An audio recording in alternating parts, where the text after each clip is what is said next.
At least 283 corpses found in a mass grave at Nasser Hospital in Khan Yunis. The UN Human Rights Chief has said he is absolutely horrified. Who do you think those bodies are?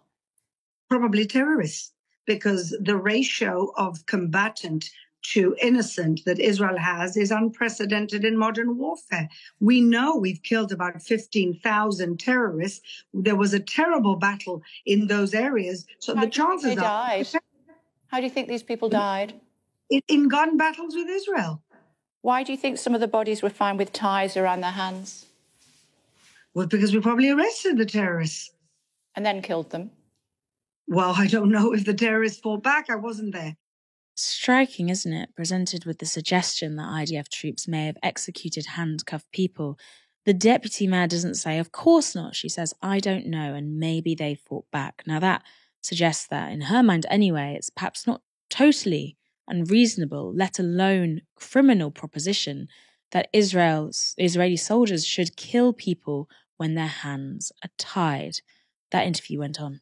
Just to clarify for me, if you would, how do they fight back with their hands tied behind their backs?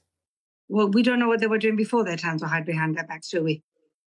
No, but if you've managed to cable tie them, they shouldn't, yes, and maybe, shouldn't subsequently find them dead, should we? And maybe, again, we're just conjecturing. Maybe his friend threw a grenade, and then what happens?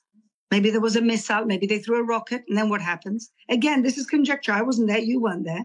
We can't know. All I know is that our army has the highest... Neither was Amnesty International, and they say there's been a lack of access for human rights investigators. It's a shame that they're not worried about the lack of access to hostages who haven't been visited. Come on to hostages in a moment. That's also on my list to talk to you, but what would you say to Amnesty International saying there's been a lack of access for human rights investigators? We're in the middle of a war. They want access. They'll have access after the war. How could we let them in? Let's say we let them in and 3 of them get killed. And then what happens? Who's to blame?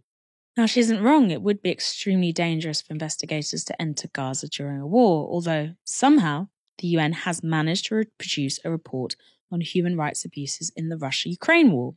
But given the overwhelming evidence that has emerged of war crimes in Gaza, it's yet another compelling reason to order a ceasefire, which would allow investigators into Gaza. Of course, that may not be in Israel's interests.